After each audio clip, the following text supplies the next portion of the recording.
అందరికీ నమస్కారం. కథలోకి వెళ్లే ముందు మన ఛానల్ని సబ్స్క్రైబ్ చేసుకొని వాళ్ళు ఎవరైనా ఉంటే తప్పకుండా సబ్స్క్రైబ్ చేసుకోండి. ఆ వేళ ఆదివారం. కనక సుబ్బారావు ఇంట్లోనే ఉండిపోయాడు. 12 గంటల వరకు స్నేహితులు ఇద్దరు కబుర్లు చెప్పుకున్నారు. భోజనం చేసిన తర్వాత శివరాంని హాల్లోనే పడుకోమని సుబ్బారావు పడక గదిలోకి వెళ్ళాడు. ఇప్పుడు చెప్పు, శివరాం పెద్ద మనిషేనా? అడిగాడు సుబ్బారావు నిర్మల్ని. కాదని నేను అన్నానా? కాలేజీలో చదువుకుంటున్నప్పుడు ఇతనికి ఎంతమందో గర్ల్ ఫ్రెండ్స్. ఇతని వెతుక్కుంటూ వచ్చి స్నేహం చేసుకునేవాళ్ళు ఆడవాళ్ళు. చాలా జల్సా పురుషుడు మనవాడు. నిర్మల ఏమీ అనలేదు. మనిషి కూడా బావుంటాడు. మంచి రంగు, ఉంగరాల జుట్టు, తీక్షణమైన కళ్ళు, అట్రాక్టివ్ ఫెలో కదూ. ఏమో, కాలేజీలో ఆడపిల్లలకి అట్రాక్టివ్గా ఉండేవాడేమో. నా కళ్ళకి నువ్వు తప్ప ఇంకెవరూ బాగుండరు. ఛా, ఊరికే నన్ను ఉబ్బేయడానికి అలాంటి కబుర్లు చెప్పక. నాకన్నా 1,00,000 రెట్లు బావుంటాడు శివరాం. అతను బావుంటే నాకేం, బావుండకపోతే నాకేం? అతన్ని పెళ్లి చేసుకోబోయే అమ్మాయి గొడవ అది అన్నది నిర్మల. 3:30కి శివరాం నిద్రలేచాడు. టీ తాగిన తర్వాత ఇద్దరూ బయలుదేరారు. ఎక్కడికి పోదాం? త్వరగా చెప్పాలి. ఎందుకు నువ్వు నన్ను రమ్మన్నావో చస్తున్నాను క్యూరియాసిటీతో అన్నాడు శివరాం నవ్వుతూ. హోటల్ మూన్కి వెళ్ళి రూఫ్ గార్డెన్లో కూర్చుందాం. మనం ఎవరి గొడవ లేకుండా మాట్లాడుకోవచ్చు అన్నాడు సుబ్బారావు సీరియస్గా. సర్వర్ కాఫీ తెచ్చిపెట్టి వెళ్ళిపోయాడు. వాళ్ల బల్ల దరిదాపులో ఎవరూ లేరు. దూరాన ఒక మూల ఒక క్రోటన్ వెనక ఎవరో యువతీ యువకుడు కూర్చున్నారు. వాళ్ల గొడవలో వాళ్ళు.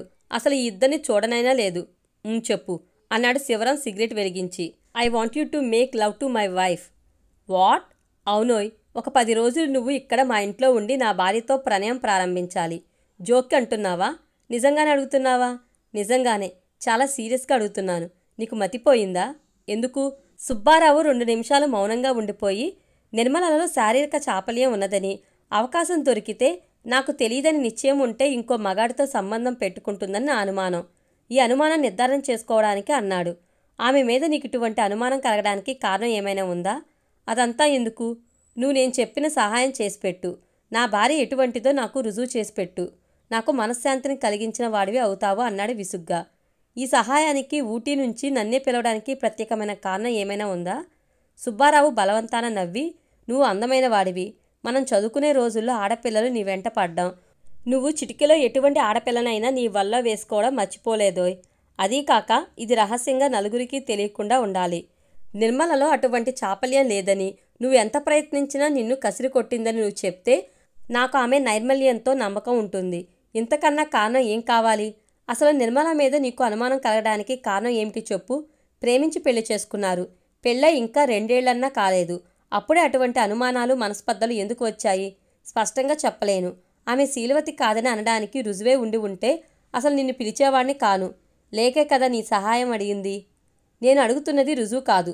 నీకు అనుమానం కలగడానికి కారణం ఉండాలి. ఏమిటది? సుబ్బారావు చెప్పాడు. తను టూర్ మీద వెళ్ళినప్పుడు నిర్మల పక్కింట్లో అతను వరదన్ రావడం, అతని ఇంట్లో కూర్చోబెట్టి నిర్మల స్నానానికి వెళ్ళడం అంతా వివరంగా చెప్పాడు. నువ్వు చెప్పిన విషయాలను బట్టి ఆమెను అనుమానించడానికి ఎటువంటి ఆధారం కనిపించడం లేదు. అతను ఆ వరదన్ చిన్నప్పటి నుంచి ఆమెతో ఆడుకున్నవాడే.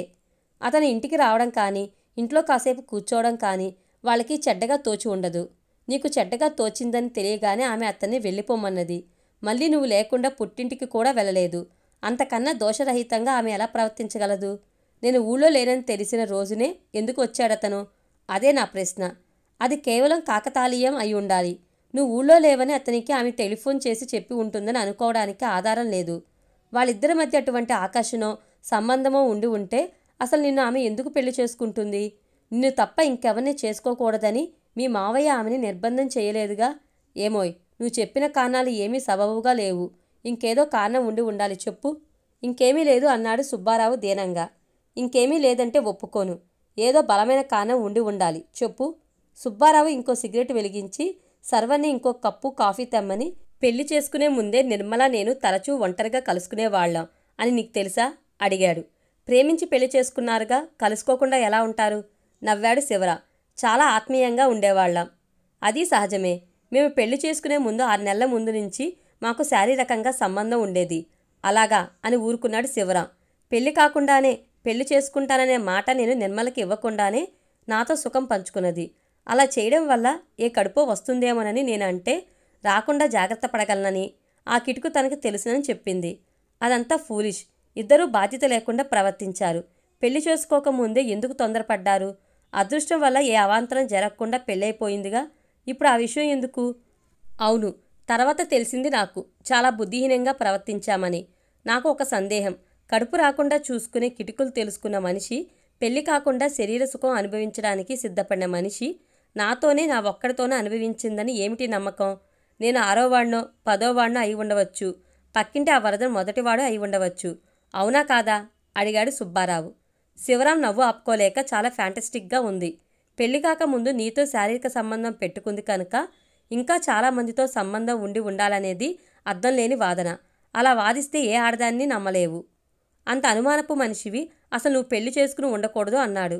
చేసేసుకున్నానుగా. ఇప్పుడు ఈ అనుమానం పోగొట్టుకోవాలి లేదా నిర్ధారణ చేసుకోవాలి. నేను చెప్పిన సహాయం చేసిపెట్టు. శివరాం తల విదిలించి ఇంకో సిగరెట్ వెలిగించి 2 నిమిషాలు ఆలోచించి, నీకు నేను సహాయం చేయడానికి ఒప్పుకుని నువ్వు చెప్పినట్టు చేస్తే నీ అనుమానం పోదు సరికదా, మన స్నేహం కూడా పోతుంది అన్నాడు. ప్రామిస్, మన స్నేహం చెడదు. ఏం జరుగుతుందో విపులంగా చెప్తాను విను. నేను మీ ఆవిడ్ని లొంగ తీసుకోవడానికి ప్రయత్నించానని, ఆమె నన్ను కసిరి కొట్టిందని నేను చెప్పాననుకో. అట్లా చెప్పినా నీకు మనశ్శాంతి ఉండదు. మేము అనుభవించామని మీ సంసారం చెడగొట్టడం ఇష్టం లేక ఆమె మీద మోజు కొద్దీ నేను అబద్ధం చెప్పాననుకుంటావు. మీ ఆవిడ నాకు లొంగిపోయినా, మీ ఆవిడ నాకు లొంగకపోయినా నిర్మల అటువంటి మనిషి అని నీతో నేను చెప్పి నీ కాపురం చెడగొట్టను. సుబ్బారావు ఆలోచిస్తూ కూర్చున్నాడు. 10 నిమిషాల తర్వాత శివరాం చేతి గడియారం చూసుకుని, ఇంకా బయలుదేరదాం. నేను రాత్రి 5కి వెళ్ళిపోతాను. నేను 10 రోజులు సెలవు పెట్టలేదు. అవసరమైతే ఇక్కడి నుంచి ఉత్తరం రాద్దామనుకున్నాను. అవసరం లేదు కనుక రేపు మధ్యాహ్నం ఆఫీస్కి వెళ్ళవచ్చు అన్నాడు. సుబ్బారావు నిట్టూర్చాడు. మీకు పెళ్ళై 2 ఏళ్లు కావస్తుంది కదా, ఇంకా పిల్లలు ఎందుకు పుట్టలేదు? అడిగాడు శివరాం. ఏమో, నువ్వేమీ జాగ్రత్తలు తీసుకోలేదుగా? లేదు. అయితే నీ భార్యను అడుగు. అటువంటి జాగ్రత్తలు తీసుకుంటూ ఉంటే మానేయమను. ఒకళ్ళో ఇద్దరు పిల్లలు పుడితే ఈ అనుమానాలు, ఈ చిత్తక్షోభ పోతాయి. గుడ్ గాడ్, ఇప్పుడు పిల్లలా? ఇంకొక కాంప్లికేషన్ అన్నాడు సుబ్బారావు. కాంప్లికేషన్ ఏమీ ఉండదు. 24 గంటలు నువ్వు నిర్మలని గురించి ఆలోచిస్తూ ఉండడం వల్ల ఈ అనుమానాలు వస్తున్నాయి. వేరే ఇంట్రెస్ట్ ఉండాలి.